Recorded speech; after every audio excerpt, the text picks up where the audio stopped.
اسهل طريقة لعمل العراوي في التريكو من سطرين بس. هقول لكم كل التفاصيل وفي 4 دقايق وهيكون الشرح وافي.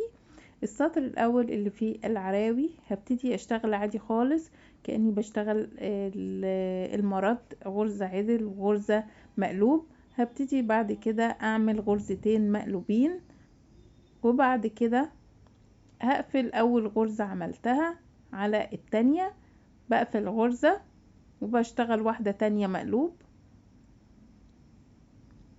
وبقفلها. يعني بقفل عندي هنا في السطر ده غرزتين.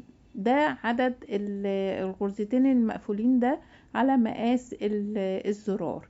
لو احنا طبعا هنعمل زراير كبيرة قوي، يعني ده زرار اللي هو المتوسط، بنقفل غرزتين. لو انا هعمل زراير اكبر بنقفل مثلا 3 غرز.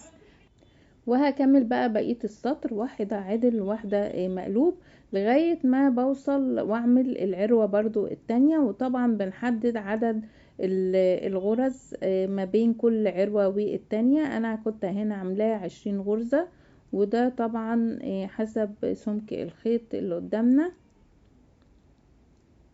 يعني بنعمل مثلا حوالي 10 او 15 سنتي ما بين كل زرار والتاني. في السطر اللي بعده بقى السطر التاني، اول ما بوصل المكان اللي احنا قفلنا فيه بجيب الابرة على ايديا الشمال وبلف الخيط زي ما انتوا شايفين في الفيديو بالشكل ده، لفتين كده. وكده انا عوضت الغرزة اللي احنا قفلناها قبل كده، او الغرزتين اللي قفلناهم قبل كده، بغرزتين بالطريقة دي. طريقة سهلة وبسيطة خالص لعمل العراوي. بعد كده ببتدي اشتغل بقى حسب ما قدامي. يعني انا قدامي مثلا الغرزة اللي جاية هتبقى عدل، وخلي بالي ما لخبطش.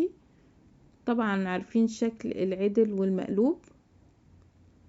وهكمل برضو 20 غرزة لغاية ما اوصل لمكان العروة اللي بعدها.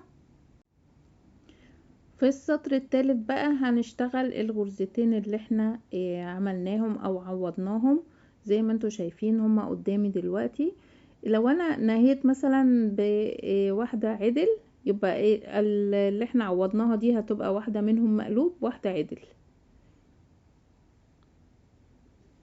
علشان يبقى فوق العدل عدل وفوق المقلوب مقلوب، وعوض تاني وارجع تاني لنفس الغرز اللي كانت موجودة.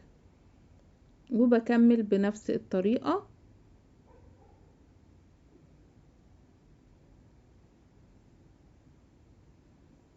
واخلص بقية السطر وبقية العراوي بنفس الطريقة. والعروة كده ظهرت، وهوريكم برضو بالزراير والمقاس الزرار اللي ممكن يدخل في العراوي دي. كده بعد ما خلصت وقفلت دي مكان العراوي اللي احنا عملناها. هجيب الزرار، طبعا التريكو بيمط، فانا عايزه اقول لكم ان العراوي تبان صغيره، بس هي يعني واخده زرار حلو متوسط او ممكن نقول كبير، يعني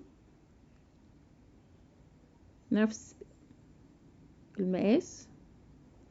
لو عجبكم بقى الفيديو ما تنسوش الاشتراك في القناه واللايك والشير. باي باي.